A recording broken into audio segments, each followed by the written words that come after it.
The following program is presented by the HTM Podcast Network.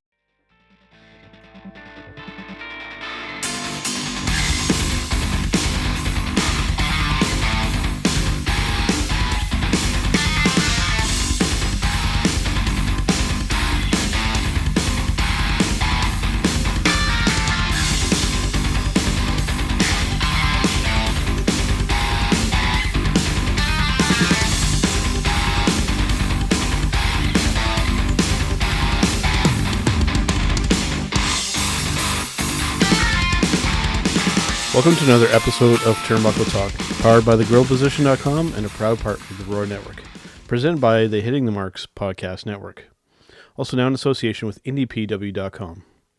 We are sponsored by Collar and ElbowBrand.com, where you can get 10% off when using promo code JKPodcast at the checkout. And in partnership with HypeCityVapors.com, where you can get 15% off all your e-juice for your vape by using promo code JKPodcast.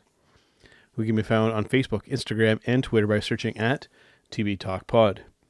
To listen to the podcast, you can find us on Podbean, Apple Podcasts, Google Podcasts, and as of this episode, you can now find us on Anchor and Spotify. As always, I'm Big Joe. And I'm Karufel. Yes, Karl, another week has come and gone in the world of professional wrestling. And as you just heard, we're making a little bit of a change, a little bit of an adjustment of how we are releasing these episodes here, Karl. So essentially what we're doing here, folks, is for another month or so, we're stay on Podbean. You might in the future still be able to catch us on Podbean, but we're making a move over to the Anchor platform, and we're going to be able to be distributed through Spotify and iTunes and all that still. It's something that I've been seeing a lot of people making this move over to Anchor, and it's a really, really good service. And even just when it comes to publishing our episodes every week, I really love the way that they have it set up there. It's really cool. And best of all, it doesn't cost us anything out of pocket for the platform, which is really cool. Definitely that is. It's great to be able to have a platform that is able to offer us such an amazing service for a $0 cost, especially in these times that we're in. I mean, COVID-19 right now is laying the smackdown on pro wrestling. Yes, it is. And on the podcast market as well, unfortunately. And not even just the professional wrestling podcasts, but we're talking all podcasts across the board are kind of in not a down slope at all, but just kind of hurting a little bit. So having this is perfect. And if you're listening to this and you enjoy this episode, share it out with your friends. Mm-hmm. That's about the best thing that you can do right now, especially if you have a professional wrestling fan that is sitting at home going, I'm getting tired of watching Wrestlemanias on the network because that's all they're showing. Yep. Show them this episode and then let them know about our Podbean for the next month and let them know about Anchor.fm. And thank you, Anchor, for allowing us to come onto that platform, and especially for what they do, the different places that they put it out to. So still iTunes, still Google Podcast, but the biggest one for us right now, we're talking Spotify. Huge, yeah. That is going to be huge. Many people subscribe to Spotify, and that's how a lot of people get their podcasts and their music. So this is just a fantastic time right now for us, especially with this pandemic that's going on, and this little move that we're making, I think is really going to be a good thing. Yeah, absolutely. And outside of that too, just we're seeing this affecting a lot of other things too, because people are at home watching a lot of things, finding some form of entertainment to kind of escape what's kind of going on. We're seeing the impact on Netflix, on YouTube. They've lowered the quality of the stream down to try and still make it accessible. I think down to about 480p is the default thing now. When you click on a YouTube video, it's defaulting that. You can still bump it up if you want, but that's kind of the suggestion. Even video conferencing programs like FaceTime, Duo, Skype, which we use, what we're using right now, I was actually quite impressed that we were able to get through the first time, because there's been a lot of added pressure on those platforms as well, because people are working remotely. They're using these services to still get their work done. So nice to see that it's still working good, because I was expecting it to not be great, but hey, so far so good. So let's not fool around too much longer before we kind of jinx ourselves, right? That's right. And just with all of this, we just want to say thank you to all of those that are frontline and still working. I know, Joe, that you are still working. In my line of work, as I've talked about before, operations manager with a local private security company here. We're going harder than ever right now. We've got some more contracts that have come up for like crowd control type of things. So I've been taken off of sites. Normally I do like regular sites and some mobile patrol. We are in such a crunch right now that I am just doing mobile patrol. So every night I'm out there patrolling the city, doing our checks at different properties. So it's a go situation.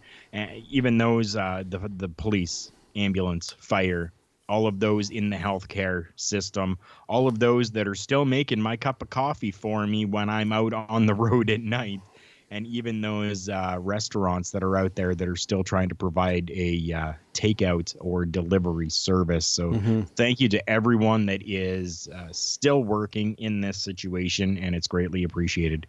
Well, the only thing I will say going on with that before we get into our wrestling discussion here, a little bit of a beef, but at the same time, I kind of get it too. When it comes to retail stores and when it comes to shopping, people try and keep it for emergencies only. I understand people they still want to kind of have some semblance of a life and want to kind of go about business as usual, but please, I mean, to help stop the spread of this, unless you really, really have to, try and stay home, please. And especially for us still out there working, you're putting not only us at risk, you're putting other people at risk to spread this around. Yeah, it may not really affect you adversely, but you can still spread it to somebody where it could. So just if you can avoid going out, just don't. In the meantime, I mean, do you really, really have to install that emergency light fixture? Maybe not. And on top of that, too, for any of you that are wearing gloves that are going out and around, Big Joe, I don't know how it is where you are right now, but I know for me in this city, I am seeing a large increase around stores, around, we have at least one shopping center that is still actively open that we provide security for. Don't throw your gloves on the ground, people. No. Because the virus is staying on those. And then it's there and it's out in the air and it's in the open and then it's getting spread because you people, yes, I used the word you people. You people out there. Yeah. Right? Like come on. A little bit of common sense. There's garbage cans absolutely everywhere. Throw it in the garbage if you have to. I understand most garbage cans, especially around shopping centers and stuff like that, or grocery stores, they're kind of open on the sides, but it's going to contain it a lot better than just leaving it on the ground. Right. And now you have to have somebody that has to go out there and clean all of that up. So now you're exposing somebody else potentially to this virus that's out there. So come on, people, just use your head. Be smart. Yes, common sense should prevail, but especially like you had mentioned with garbage cans, I mean, you can't even really chalk it up to laziness because it's not difficult to throw something to a garbage can. It's exercise common sense, folks, and it should take us a long ways. But as I've mentioned before, common sense doesn't seem to be that common these days. But let's try, people. Let's try, for the love of God, use some common sense. Yes. So with that, we're going to stop our little rant right now on this virus thing. We're going to get to the meat and potatoes of everything here. We're going to get to the steak and the steak fries. We're going to get into some professional wrestling talk. The real thing, the biggest headline kind of going on right now, Karl, Wrestlemania. So many question marks with this. Just right off the bat here, Karl, do you think that they should go ahead with showing what they've got, because as most of you are probably well aware, the entire show is essentially recorded now. It's all in the can, so to speak, when it comes to production speak. Given kind of what's going on, Roman Reigns is pulled out of this event. The Miz is pulled out. I believe Vince is actually self-isolating now as well. So it's getting to the point where should they even still do this here, Karl? I'm very torn with this because this is a time where we need to have that entertainment. And I totally get and understand that there's all these, companies that are out there. Hasbro, I'm going to throw this out there for people. If you were a fan of the G.I. Joe animated series that happened, Hasbro has released the entire collection onto YouTube for everyone for free. That's cool. That's amazing. Yep. Right. So, I mean, that's a little bit of childhood nostalgia, entertainment for us. But I'm a professional wrestling fan. It's my life. It's in my blood. It's who I am. I am professional wrestling. I want to see professional wrestling still happening. And it's hard because these guys are going out there and literally putting their bodies on the line now, not just figuratively speaking, but literally speaking, because they're in such close contact with each other. Now, I understand, companies like AEW that are still doing stuff and still putting shows on have really taken extreme measures to ensure that everything is safe in their broadcasts. Kudos to them for doing that, because I still get a little bit of my professional wrestling fix. But this is WrestleMania we're talking about. Right. WrestleMania is a live event. Now, to have everything pre-taped, pre-done, and then it's all just going to be edited together over a course of 2 days. Yeah. It's good in the aspect that we're going to get professional wrestling that we can see, but it's bad in the fact that this is not normal and it's not going to feel like WrestleMania. Because we're still at the point that this is coming up. This coming weekend is when it's going to be done. It's going to be Saturday and Sunday. We're sitting here recording Monday, and we still got Tuesday, Wednesday, Thursday, Friday. We still have 4 days for them to sit down, let's say Vince and Stephanie and the powers that be, Pritchard and all those guys. Maybe they might sit down and kind of watch a screening of this, and they might go, "Nope, we're not doing it. Pull the plug. Let's wait." I think that's still a realistic possibility, Karl. And like you, I'm kind of torn on it. But if what they've got isn't that great, then for the sake of WrestleMania, I think you got to pull the plug. Now, this is something that I've seen floating around the internet from people out there that kind of share the same sentiments that we do. Big Joe, give me your thoughts on this, okay? So let's have a Wrestle Slam or a SummerMania. Yes. What do you think about that? I think I've actually suggested that before, maybe not with you, but I think maybe talking to our friends, either Rick or Jargo or maybe even Bowman, that, combine WrestleMania with SummerSlam. Why not? Call it SummerMania or Summer or Mania Slam or something like that. I think that could be cool. I just think that right now, I think maybe forcing the issue is maybe not a great idea. I understand that there's a demand out there for the product for professional wrestling. We see on the AEW side, we're seeing it everywhere. People are clamoring for professional wrestling, but it's tough to know whether you're doing the right thing or not. Now, I completely get it. It's not an easy decision to make either way. And you had mentioned things being offered for free. We're seeing some stuff for discounts as well, because actually you'll hear this in my Match of the Week segment. On the Xbox platform, they offered a lot of stuff was discounted, and I actually bought a digital copy of WrestleMania 31 for $10. And sat and watched that whole thing, and probably one of the last WrestleManias I kind of really, really enjoyed. And so that was kind of cool to rewind the clock with that, and it not costing as much as probably $80 a year to buy the pay-per-view. But so some good stuff there. As for combining WrestleMania and SummerSlam, I dig the idea. I really think that is the direction that they should go. In the meantime, just show some of your legacy product. Go back. Maybe even show some of the AWA stuff, maybe even some of the Mid-South Atlantic stuff, show all that, really showcase the network.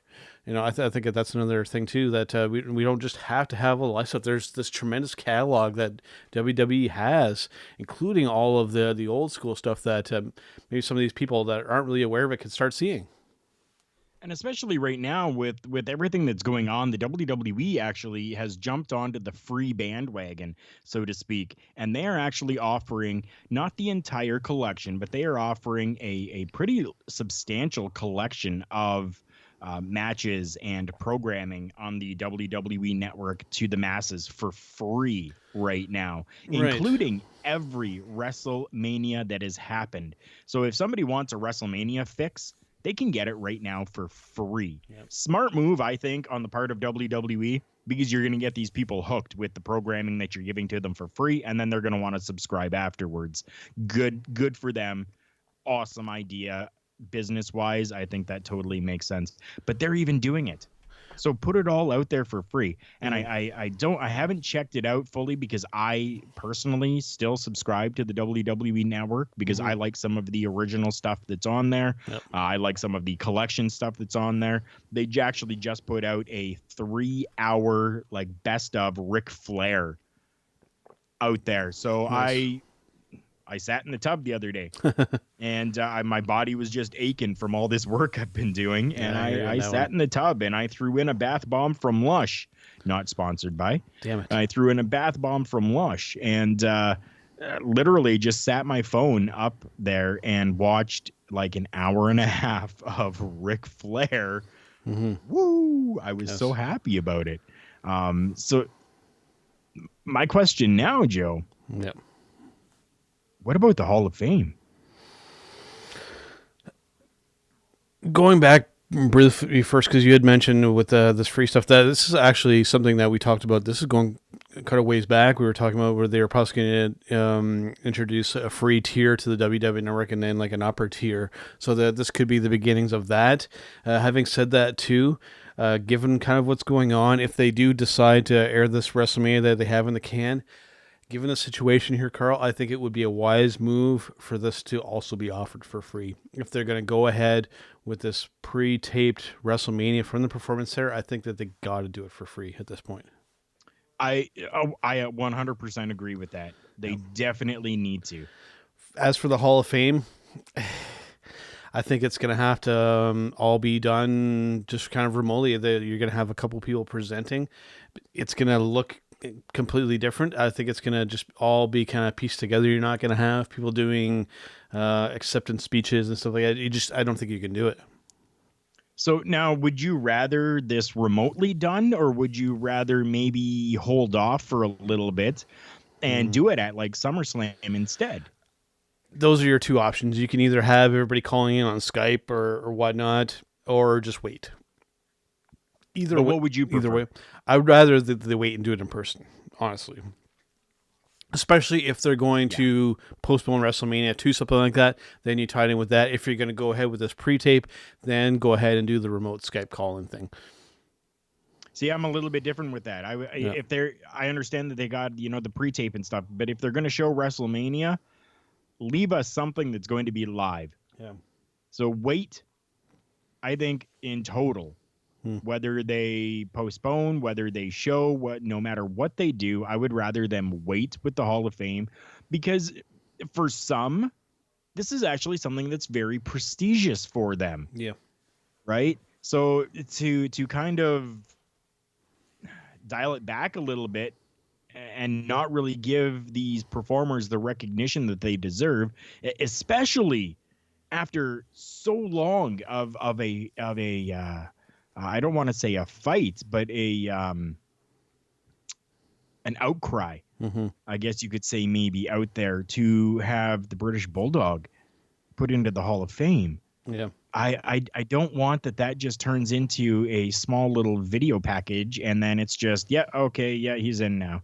No, I want to hear some performers get out there and talk a little bit about, or have his kid go out there and accept this on his behalf and talk about Dad for a little bit.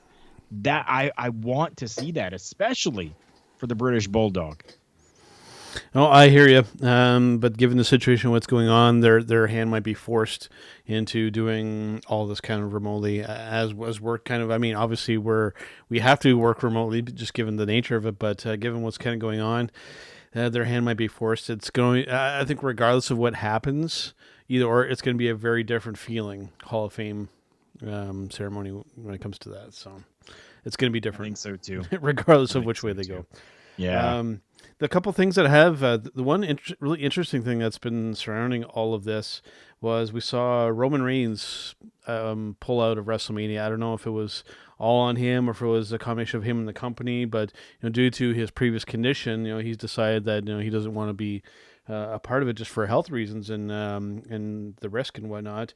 So this is leaving Goldberg without a dance partner for the Universal title, but we have seen a certain bro step up to challenge him, and this was for me wasn't unexpected, given that Matt Riddle likes to stir the pot, and I say good on him for doing that. Honestly, we need somebody like that, and I think that this could be a potentially very interesting clash of styles here. I can see Karl yawning as I'm talking, and that is probably how he feels about this. It definitely is, and I mean, I know like this is good. This is the direction that they should go with this, because of how loudly voiced Matt Riddle has been, especially on social media about Goldberg. Just seems to be something that Matt Riddle does. Is he turns into one of those smart marks, mark-tards, as we like to call them here within the HTM network, and he turns into one of those and just kind of spews verbal diarrhea onto social media on whatever it is. It doesn't matter. But this is the right way to do it, because before this, Matt Riddle has been verbally diarrheaing onto Goldberg. Yep. So now this just makes sense to do this. Unfortunately, you want to see something that's going to be really good, and I don't think that the WWE is actually going to do something like that. No. It's going to be a classic 3.5 minute Goldberg spear, jackhammer, done. Yeah. And that's why I yawn at it, because that's I can already foresee it. That's what it's going to be. It's just going to be Matt Riddle might get a little bit of offense in there. Yeah. Might. But it's not going to be anything substantial. It's just going to be a Goldberg squash, and that's all we're going to get. The other potential one that I'm seeing, and that actually seems more likely for Goldberg, will be Braun Strowman. And that could be bad too, because if they have Goldberg squash Braun Strowman, what is there left for that guy? Because, I mean, he's been so damaged since kind of becoming that character. I mean, there was so much potential there, and they squandered it at every opportunity. I don't know.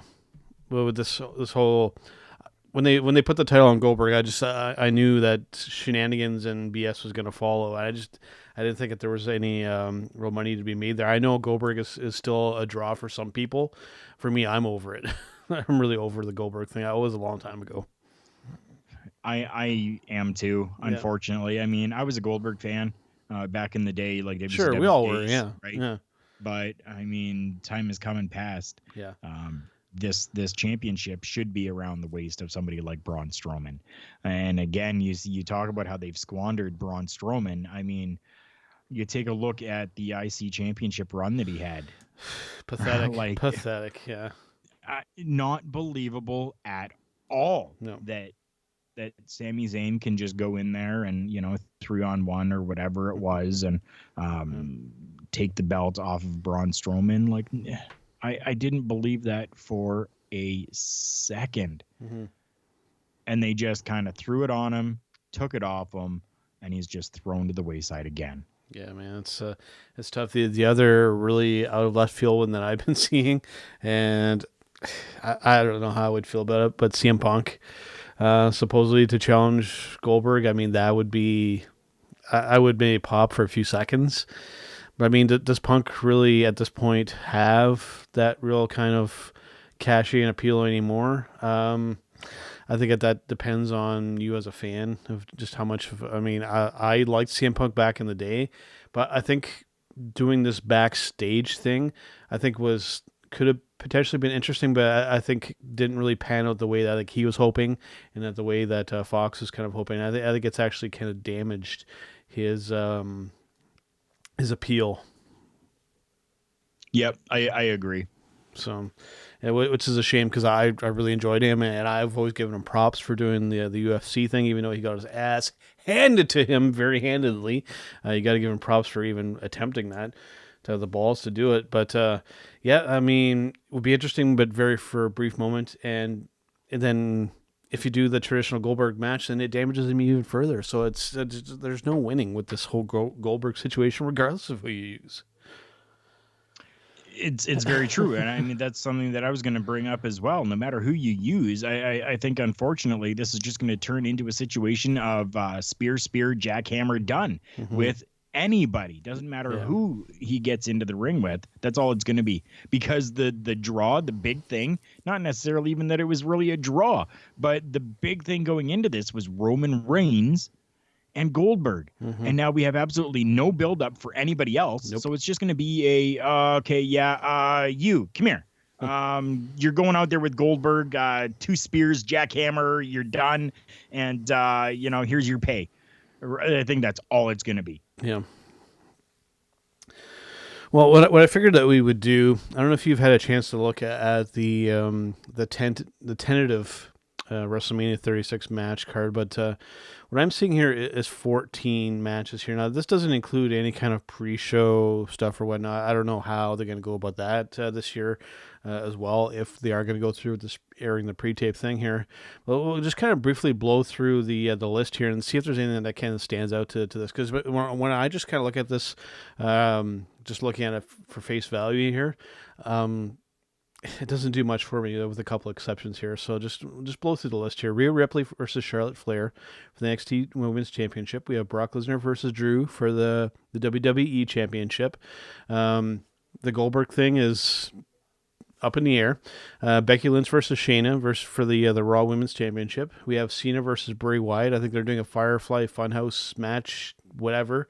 Bayley versus Lacey Evans versus Naomi versus Sasha versus Tamina. For some strange reason. We have Undertaker versus AJ Styles in a Boneyard match. I have no idea what a Boneyard match is. They haven't explained that. Kevin Owens versus Seth Rollins. That kind of tickles my fancy a little bit. The Miz and John Morrison versus New Day and the Usos, which is now up in the air because Miz is, I believe, quarantined. So that may not happen, or they may team up with a random person. The Street Profits versus Andrade and Garza for the Raw Tag Team Championship. Aleister Black versus Bobby Lashley. Okay. Not WrestleMania match there, in my opinion. Also not WrestleMania match, in my opinion. Elias versus King Corbin. Oh, boy. Edge versus Randy Orton, of course, which I think is probably the marquee match for WrestleMania this year. And Sami Zayn versus Daniel Bryan for the Intercontinental Championship, which is an interesting match on paper, but there just hasn't really been a whole lot of investment there. So for just looking at the whole card here, Karl, for me, the only one that I'm remotely really interested in seeing is Edge and Randy Orton. Other than that, the rest kind of feels like a Raw type of show. Like, it looks like we're looking at an extended Raw or SmackDown show, or just them combined, which is essentially what we're getting here. I do believe that it was last week that I had mentioned that as well, that's all that really this seems like it's going to be. And clearly with what you're hearing, that's kind of how it feels and what it seems to be. Honestly, I mean, I'm interested in this Drew McIntyre match. Yeah. Drew McIntyre, Brock Lesnar. Let's give her down. Drew McIntyre is a very good worker. Very happy to see that, this kind of little spotlight at least is being shone on him. Yeah. Randy Orton, I mean, what can you say? Like, the guy is still going in the business. Like, that's phenomenal, especially for how long he's been in there. That's not very typical. Edge coming back. I mean, marquee draw right there, just because, right? It's Edge. We haven't seen him in so long. He was injured, and thought to never be able to get back into the ring. Now getting back into the ring. Hallelujah. It's a miracle. Yep. This is good. I'm going to really enjoy this. It's going to take me back in years to, it's going to take me back like 10, 15 years ago, when both of them were in their prime, in their heyday. Not saying that they're not now, because Randy Orton can still move with the best of them. Any newcomer that comes in there, Randy Orton can still go toe to toe. I'm a little worried about Edge. Yeah. But knowing the professional that Randy Orton is, He'll I take think care that of we're him. really going to see a perfect match. When I look at this match card here, Karl, my real kind of thing is just going back in time. Remember they used to really coin WrestleMania as the showcase. It was they called the showcase of the immortals. This was like the big event where all your top tier talent get a chance to showcase. Now it's turned into, it's like everybody gets a spot at WrestleMania, and that's why it really now kind of feels like just every other show, because it's like everybody's in there. Like, really, Tamina is in a fatal 5-way match, I believe, WrestleMania. Like, why does everybody need a freaking spot at WrestleMania? And it's supposed to be showcasing, everybody that's gotten to that upper tier, and it just isn't that anymore. It just, I don't know. I'm at a loss for words, really. And this might not even be it. Now that it's a 2-day thing, this actually hasn't been updated in a while. There might be more on top of this. Right? It's like, man, this 2-day thing, I don't know, man. The more and more I think about it, it's got to be pushed back, man. They got to postpone this thing and combine it with SummerSlam. Otherwise, I don't know. This is going to be, I really don't know what to say. I don't know what to say. I have no words, Karl. I have no words. No words. Nope. Yeah. Something I do have some words about outside of WWE. AEW did another empty arena show, and I gotta say, they do the empty arena show pretty damn good. They've been doing this thing of where they've been showing a camera backstage with some of the other talent, like betting on the matches kind of going on, and a little side kind of thing going on. I think that is kind of interesting, and I thought that they did a good job overall with the show. They had some good matches, and I mean, when I get to watch Darby Allin in the ring, it's always a pleasure. He had a match with, I believe it was, what's his name, Kip Sabian. That was really, really good. I enjoyed that, and I thought they did a good, solid job. It looks like that whole blood and guts thing is postponed or canceled as well. So, we're seeing that trickle over to the AEW stuff now too. But they still pulled off a decent show, I think. They definitely did. I mean, you're looking at this entire show had Cody versus Jimmy Havoc. Mm-hmm. Good match. I'm not going to say that it was perfect, but it was a good match. Then you had Darby Allin versus Kip Sabian, two young up-and-comers that are really showcasing themselves and getting their name out there, which is phenomenal. Yep. You had Jake Hager was in action against unknown competitor. Chico Adams or something like that. Chico Adams, yeah. Yep. Then you had QT Marshall versus debuting Brody Lee. Yeah. In his first match as the Exalted One of the Dark Order. Mm-hmm. In his first match, Brody Lee defeating QT Marshall here in what was seemingly just like a squash match, which was good. It was the good direction and good way to do that. So I was very happy with that. And then you had Kenny Omega versus Sammy Guevara for the AAA Mega Championship. Yeah. Again, just another really good match. And as we mentioned before, everything has been very meticulously looked at when it comes to making sure the talent is safe. So even though they're putting out this product and they're still kind of in the ring, they are doing testing. They are making sure that everyone is safe and free from any virus that could be out there right now. They're taking many precautions, and it's been talked about by Cody, and it's been talked about by Tony Khan, and they are making sure that all the necessary precautions are there to ensure the safety of the talent and the crew so that they can still give us some entertainment. Yeah, absolutely. And one thing I think to kind of mention to people, you had mentioned the first match on the card there, Cody versus Jimmy Havoc. This is a match I think people really need to kind of go out of their way to watch, just because I think that there's this perception out there, especially specifically when it comes to Jimmy Havoc, that he's just this death match hardcore guy that's all blood and guts, pun intended there. This guy is actually quite the technical wrestler. When you actually watch him in the ring, he's got a lot of actual in-ring ability when he chooses to do so. I was thoroughly impressed, and for me, I was already kind of aware of that, and I think that other fans need to really watch this, because I think they think that he's just this deathmatch guy. No, he can actually work in that ring. He held his own with Cody. Definitely did, and I love that they're showcasing that a little bit, that they're not just continuing on with AEW Dark and having Jimmy Havoc on there just doing these death matches and doing this crazy stuff that he is essentially known for, right? Him and Luther and all these other guys that are out there that are doing that. Good on them for doing it. That's their passion for professional wrestling. But I love that Jimmy Havoc is able to do all of it, and that it's all being showcased, not just that one aspect. So good on AEW for allowing us to see the other side of Jimmy Havoc. For sure.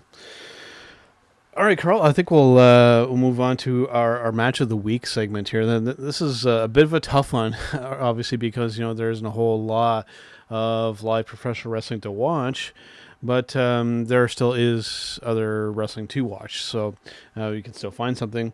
What is your match of the week here, Karl? Honestly, it's coming from AEW. Nice. I have two. Nice. It was really hard this week for me to choose, but I loved watching Kenny Omega and Sammy Guevara in that ring.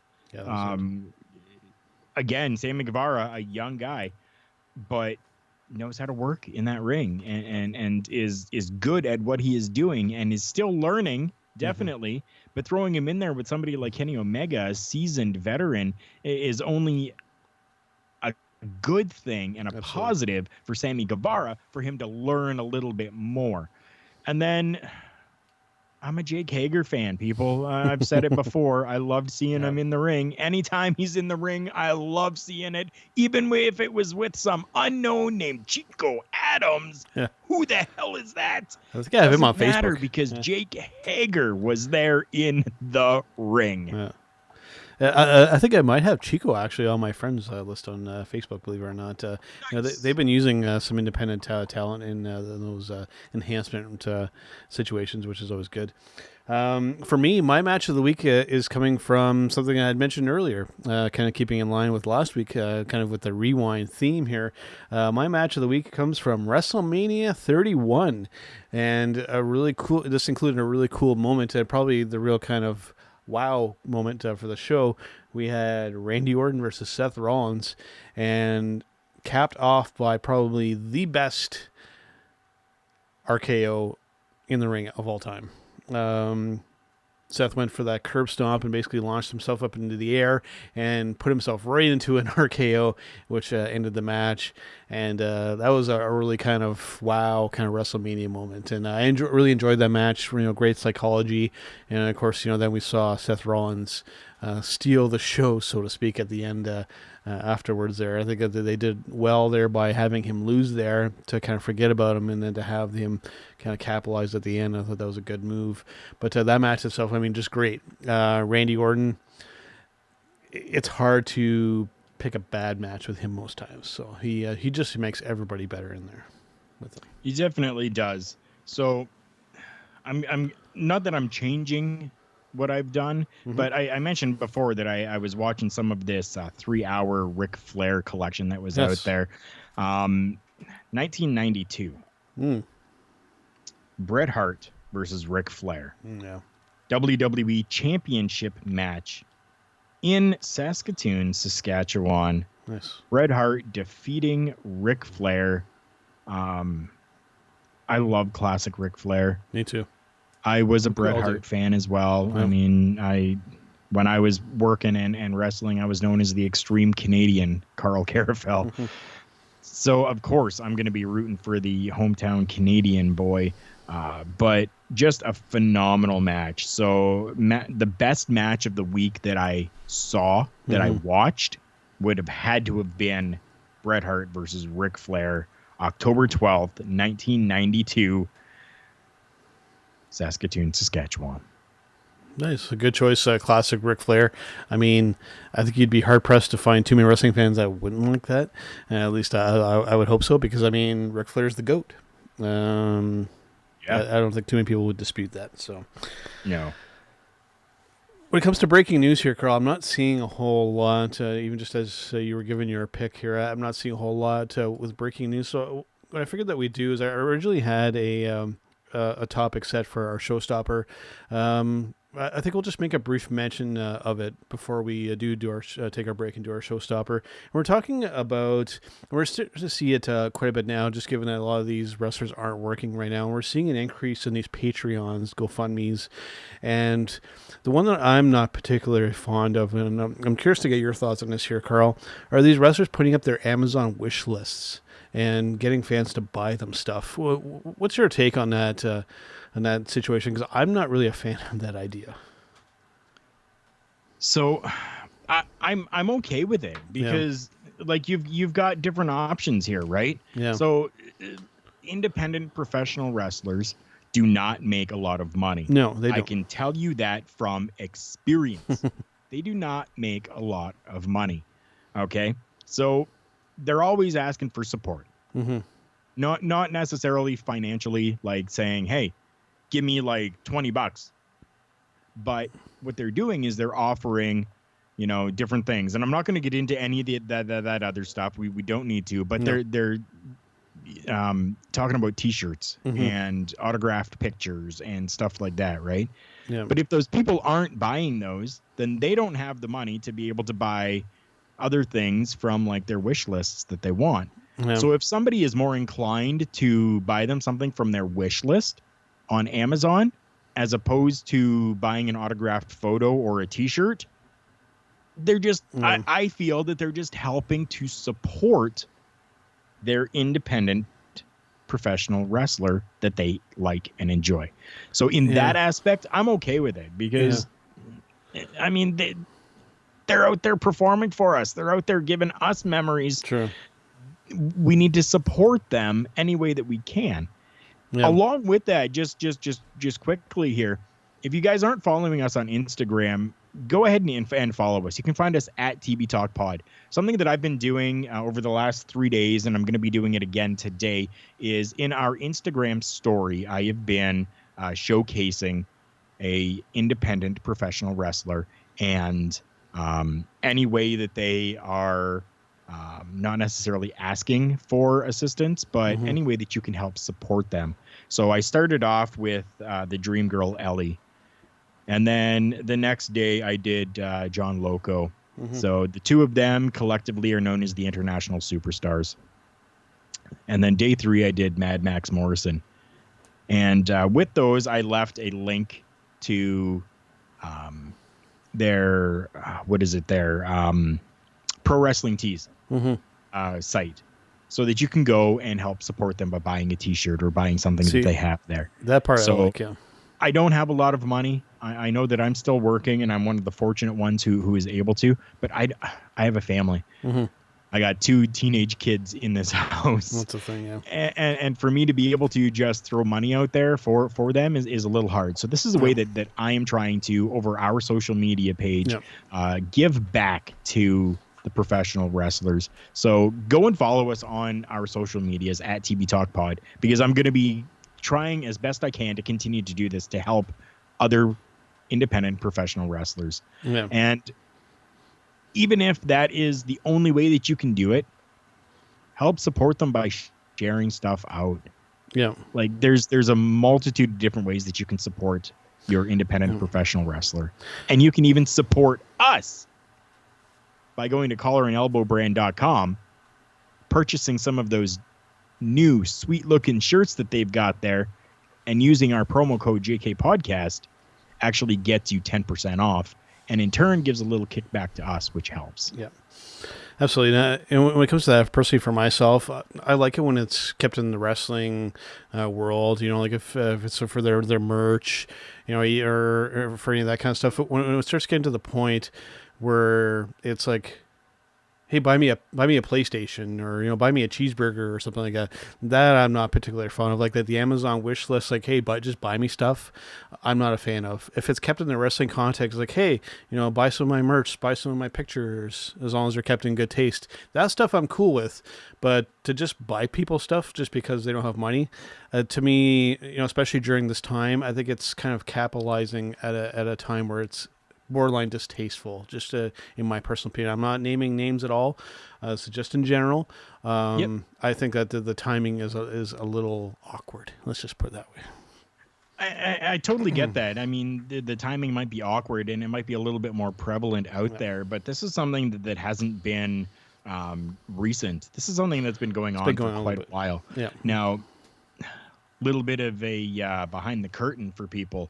Do you know how much a pair of wrestling boots cost? They're expensive because they're custom made, right? Because they're custom made, right? Yeah. You're looking like close $200 US for, and I mean, you look at Canadian pricing, that's like $280 Canadian for a pair of wrestling boots. And that's only one part of your attire. Yeah. Right? Then you've got the tights on top of that. Right? And then you can get away with just, tights, boots, and like knee and elbow pads. But then you get, the female workers that are out there, and then they've got, a top that they have to add on to that. Along with, everything else. So it adds up. And a lot of this stuff is custom made. You can't just walk into your local Walmart and pick a shirt off of, This is custom made stuff. And that stuff costs money. So it's not as though that these people are just trying to get you to really just buy them stuff. No, they've spent their money on things to entertain you. So looking at it from that aspect for myself, somebody who was there, somebody who did that, I think it's warranted, and I'm okay with helping to support them. In that aspect, I would definitely agree. All right, man, let's take a brief break here. We're going to come back with our Karl's got one more thing. Yeah, you're stealing something that just came through Instagram. Steal my gimmick from HTM Tech that I no longer do. One more thing, folks. We have one more thing. What you got? So, I have a friend. You have a friend? Oh, good. yeah. Who just put a post out onto Instagram. This is kind of wrestling related, but kind of different related as well here. So this person writes, "First day of work at my new job. For now, till I can hit the road again, I will be a security guard. And yes, I'm not ashamed to admit this. I will not be defeated by this virus and will not go bankrupt without fighting. Nice. If I have to work now a minimum wage job, then it is what it is. There you go. And yes, I have another day job too. And I'm on my own and refuse to get benefits or beg anyone for anything. Classy. Nice. I take full responsibility for my life. I will be on tour again. I will be booked for shows and TV again, just like everyone else. We need to get through this time together." That is coming from probably one of the nicest people that I have ever had the chance to talk to and have never met yet. But our friend Jazzy Gabert. Good for Jazzy. Yeah. Like literally that just came through. Like if you kind of rewind a little bit when Big Joe talked about, we don't have any breaking news. I got it just before then. So there was a little bit of breaking news and it not necessarily that it's really huge news, but just kind of tying into everything that we just talked about. Jazzy has gone out there and gotten into my profession of security guard work and is out there working and doing what she's got to do. So kudos to her. And I saw a Big Joe kind of giving some little bit of claps there when she writes that, I'm on my own and I refuse to get benefits or beg anyone for anything. Yes, so, I like that. Jazzy, we love you. Yeah. Thank you so much for everything that you've done and especially the numerous times that you've been on the podcast with us. Amazing girl. Love her to death. And so that's about the biggest breaking news that we've really got for this week. And I've always mentioned before too is that she's kind of that rare breed when it comes to women professional wrestlers, where she has a very intimidating physical presence, but yet still looks like a very attractive woman. And she'd probably be rocking that security uniform and probably looking pretty damn good, Jazzy. Just saying. All right, so let's take our brief break here. We're going to come back with our Showstopper segment, and this is going to be about a pretty polarizing topic. It always has been, and it still is. We're going to be talking about Chris Benoit, the dark side of the ring, and kind of what we thought about what happened with the whole documentary that we've done there, and we'll be right back. This week's episode is brought to you by Collar & Elbow. Visit collarandelbowbrand.com, where you can get an additional 10% off when using promo code JKPodcast at the checkout, including this week's featured item, the Mirror Pullover Hoodie. All right, guys, Big Joe and Karl Karufel back here on Turnbuckle Talk. Yes, we are, guys, and we are at that segment of the week that everybody looks forward to. Ladies and gentlemen, welcome to our Showstopper segment. That's right, folks, and we are revisiting arguably, actually, I don't think that there is much argument with this. Chris Benoit is still probably the most polarizing topic to talk about in professional wrestling and professional wrestling podcasts, you name it. And they've kicked off the second season of the Dark Side of the Ring with a two-part thing on Chris Benoit and the whole situation kind of going on there. You've had a chance to watch this, right, Karl? Yes. Yeah. All I can say is that they did a good job, and just right off the bat, I will say that I'm glad that they didn't descend into conspiracy theories, like getting to like the whole Kevin Sullivan deal, and I'm glad that they stayed away from that nonsense. I'm glad that they steered clear and just kept it to the reality of it. They did, and it was very nice the way that they did that and how everything was done. Even Chris Jericho, who narrated the program, sitting in a chair, they showed him, and at the very beginning he says, what was the term now that he used? Essentially, he said, if you think that I'm just going to be glorifying a murderer, stop watching. Just stop watching right now. Yeah. Which perfect, and they didn't. They really didn't get into too much of, like you said, conspiracy or anything like that. Yeah. They really kind of just stuck to facts that are known and things leading up to it. And they even had Christopher Nowinski come on, who was part of the WWE and suffered concussions himself and became essentially a neuroscientist and has been really in the front lines in this fight against concussion and stuff like that. CTE, and they had him on the program as well, which was great to see that side of it too, where Benoit's dad and the family essentially said, yes, here's his brain. Please take a look at it. And they went through the findings of that. They didn't go into very much detail about it. Things that I have seen from Nowinski and what he had done, what him and his team did with the brain, pretty much coming out of it saying that Benoit's brain was that of like an 85-year-old with like severe dementia. They really didn't get into that too much, but I think that they just did a phenomenal job with this. And let me tell you, emotional. Yeah. It was an emotional roller coaster that happened. Now, no matter what happened, no matter how it happened, it's part of history now, and that's all it's ever going to be is just a part of history. But so well done. It very seemed to be broken up into two very distinct part one. The first episode, it was very much an attempt to kind of humanize him, and then the second part, we really started to kind of descend into the bad stuff that kind of happened. After this is all kind of said and done here, Karl, has this changed your opinion on Chris at all in the whole situation? No, I mean, because I've always. And I know other people have different views on this, but my view on it is they were two different people. again, I'm going back to I was a worker. I was in that ring. I've had concussions myself. Yeah. I know what that's like. Not to that type of an extent, mind you, but I know what it's like to have those concussions. Mm-hmm. And when I'm inside the ring, I'm a totally different person than when I am outside of the ring. Mm-hmm. So for me, I'm able to differentiate between Chris Benoit, the person, and Chris Benoit, the phenomenal, amazing technician, talent, and performer that he was. See, for me, even after, and this by no means reflects negatively on this program, because I think it was extremely well done. Has it changed my viewpoint on Chris? It really hasn't. I still, to this day, will never be able to separate Chris, the professional wrestler, and Chris, the human being. I'll never be able to really separate that.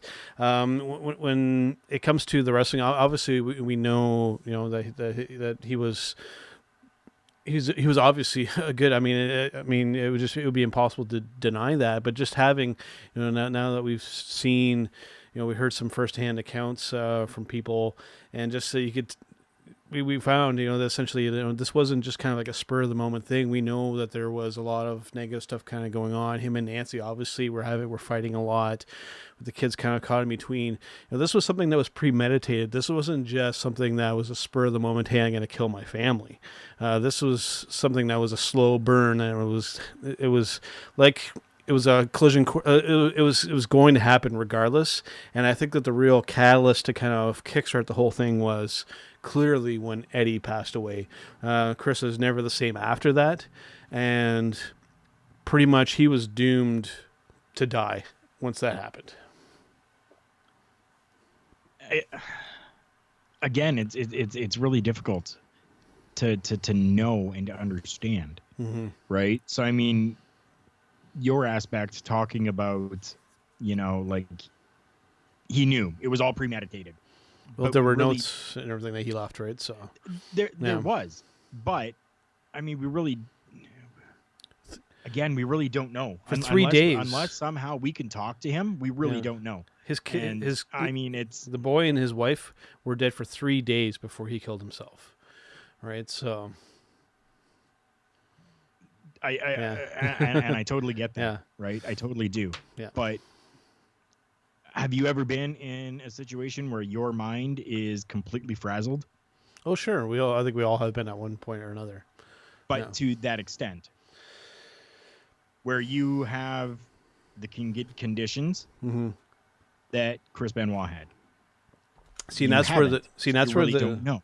See, and that's the great debate to whether if that legitimately compromised him, and whether, because I know that the claim is that he didn't know what he was doing, And for me, if things would have happened a lot more suddenly, like if he would have killed his son, his wife, and then himself kind of right away, and whereas this kind of happened over the span of days, like he even went out of his way to put a Bible beside his son, beside his wife, and beside himself, this wasn't something that was just like a spur of the moment type of thing, just from my observations. And again, you had mentioned that scenario, and I'm by no means saying that, it's such a hard thing to talk about still to this day. When we approach this topic, it's not cut and dry. But just for myself, I just can't look at Chris Benoit and not think what he did to his family. I'll never be able to get past that. I'll never be able to get past it. And for the one that's left behind for David, this kid, for the rest of his life, he's going to have to deal with this. He's never going to be able to, he has aspirations to be a professional wrestler. He's never going to be able to do it, Karl. He seems like he wants to do it, but even just, I've watched interviews. I think even Chris Van Vliet, or I'm probably mispronouncing his name, did an interview. And you can tell that David, like, he wants to kind of be a professional wrestler, but he doesn't really want to put in the work to be a professional wrestler. Like, he wants, but he doesn't want to have to do, like, he's very kind of cavalier about the whole kind of situation. This guy doesn't stand a friggin' chance in the business, Karl. He not only does he, have that situation, he even looks like his dad. And he wants to wrestle under the name Chris Benoit Jr. Never gonna happen. Never gonna happen. Nobody's gonna want to do that. No, definitely not. I mean, yeah. Unfortunately, it's almost like a lose-lose situation for David when it comes to And it's that. not his fault. That's the thing. Like I'm not I blaming know. him. It's damn like, and this is the kind of crap, and this is something that without getting too much into my personal life, I can kind of feel his pain on this because I've been kind of involved in this directly, not with his situation, but something similar. The crap that's left behind after somebody does something like this, I mean, it reverberates for a number of years after, and this guy is going to have to, like, still to this day, he gets, him and I think Chavo get threats and messages and stuff on the regular, and these guys are still dealing with this BS still to this day. I mean, just, man, I feel for the kid. I'm criticizing him at the same time, but at the same time, I feel his pain. I really do. I totally understand. I personally have never really been in that type of a situation, but I can feel. Right, and I can understand somebody that would be in that type of a position. And you talk about, like it's not David's fault. It definitely is not, right? But you even said yourself, you can never like look at Chris Benoit the same. I can't. Right, and if David has that last name Benoit. And that's automatically going to trigger something in your cerebral going, that's a Benoit. I can't associate with that, right? So, I mean, and that's a mindset that a lot of people are going to have, is that, he's a Benoit. I can't associate with that because of what happened with Chris. And unfortunately, it's going to be that way for the rest of his life. Unless he gets some plastic surgery, doesn't look like his daddy, and changes his name, right? I mean, that's about the only way that he's really going to be able to get past this. Yeah. But, I mean, all in all, it was, Dark Side of the Ring has been a phenomenal series. Series 1 was fantastic. Series 2, this 2-part Benoit that they did, it was just phenomenal. And I personally am looking forward to the rest of the season that's coming up. And just to give you guys a little bit of an insight, there's a few other different things that are coming in. I think they're going to do something on Dino Bravo. The next one, they're doing New Jack. That's going to be a controversial one. I'm sure they'll cover the mass transit incident, which we can probably possibly get into. So I think a lot of people have heard what the mass transit incident is, but they don't really know what really it was. So that's something that we can tackle as well. And then one of the biggest ones as well, on top of the Chris Benoit, they're going to be doing an episode about Owen Hart. Oof. So that's gonna be tough, they're really tackling some of the big name dark sides of professional wrestling, and they've done it just so well that I am super looking forward to this season. And just back briefly on the Chris Benoit episodes, I mean, they brought in a lot of people, especially like us in the professional wrestling bubble that we're aware of, like Dean Malenko, Vicky, Chavo, and Chris Jericho, and it's a common trend. Dean Malenko, if I didn't mention him as well, that they're very much kind of praising Chris, the professional wrestler, but still most of them at the same time, like you said with Jericho, that I'm not going to blow smoke up his ass here. I mean, he still did what he did. Vicky was particularly very negative. She's like, I hope he's essentially rotting in hell, for what he did. How could he have killed his family? Like, there was no sugarcoating here whatsoever. They definitely praised the good aspects, but they didn't, like I said, they didn't sugarcoat the negative stuff. Very much. They definitely didn't. Yeah. So, but I do want to say, and if possible, we'll end this on a good note. Yeah. Chris Jericho brought together Nancy Benoit's sister. Yes, and David Benoit. And you saw that come together at the end of this episode, and where you see the two of them, auntie and nephew, being able to go out together, and they went to go watch a professional wrestling match, and they got to be there as family for each other again, which is just great. And this episode of The Dark Side of the Ring and this television series and Chris Jericho were really big in making that happen. And I was so happy to see that culminate at the end. And that's how they really ended the episode off. So I'm very happy. Whoever wrote and did all of that out, production on that, did an amazing job in ensuring that we ended things on a good high note. If I'm not mistaken, I believe it was Double or Nothing that they were at. They mentioned they were in Vegas, so it had to have, I guess, been Double or Nothing that they went to watch. So, props. Yeah, I'm not sure. It definitely looked like it. It was definitely an AEW show for sure. And so props to Jericho for making that happen. And I'm sure the company itself, AEW, had some doings with that. We saw Jim Ross, of course, on the program as well. Yep. You had mentioned going to Chris's wake, and he was very much not a welcome presence there. He was basically seen as the enemy there. So, yeah, I mean, this is a topic that, hey, it's not the first time we've talked about it. It's not going to be the last. This is probably one of the most controversial things to happen in professional wrestling. So I'm sure at some point it'll likely come up again as a conversation. But for now, I think it's appropriate to kind of put it to rest.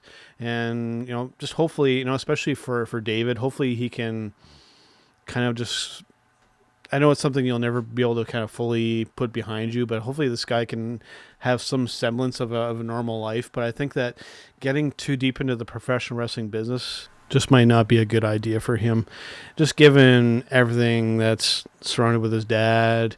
And I feel like getting to professional wrestling, like I'd mentioned, that he seems like he has that want, but just, you can tell, just at least from my perception, when I watch him kind of talking about wrestling, he very much likes it as a fan, but I don't know if he'll ever be able to step in there and be an actual wrestler. And it's nothing against him personally. I just think that there's just too much baggage there for him. I agree.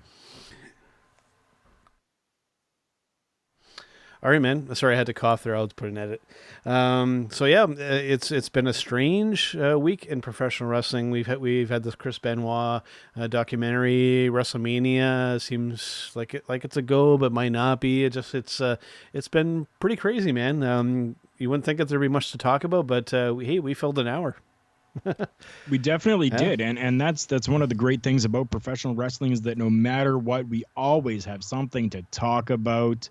So it's fantastic, and I'm happy that we were able to come on and give everybody an hour of maybe solace from whatever demons they might have running inside their head right now during all of this time. So we're happy to provide this service for you. Yep, absolutely. And by the time next week comes along, I think we'll be reviewing WrestleMania if it happens. So if they go through with it, we'll definitely be talking about it. Definitely, we will be. Again, folks, don't forget, we are moving ourselves from Podbean over to Anchor.fm so that we can be included in Spotify as one of the big ones. We will still be available on iTunes, Google Podcast, Castbox, a couple other different ones out there as well. So as time goes on, we will have one more month on Podbean for sure, but we will be doing the majority of things coming from Anchor.fm. So if there are any past episodes that you want, make sure that you go back and download those from Podbean so that you have them. We're giving you guys an extra month to do so. And going forward as well on the Anchor platform, and you'll see it show up on Spotify and the other ones now too on this separate channel that we're setting up here, is that along with our weekly new episode, I'm going to go back and essentially I'm calling it Turnbuckle Rewind, and we're going to re-air some old episodes. The first one that I did was episode 100. I thought that was pretty fitting, our look back on our first 100 episodes as a podcast. And yeah, it'll give everybody opportunity there to kind of see some of our old stuff as well. So you're going to get double the episodes every week going forward for quite a while. That's right. Now, we don't guarantee that both of them will be out on Tuesdays, but we will ensure that this program moving forward continues to stay on Tuesdays for everyone to get the latest breaking, updating news on Turnbuckle Talk and what we're doing. Make sure that you're following us on our social media pages at TB Talk Pod on Facebook, Instagram, and Twitter. Absolutely. All right. That's a good way to wrap things up here, Karl, and we'll see you on the next one. Have a nice day. It's me. It's an R&B to B.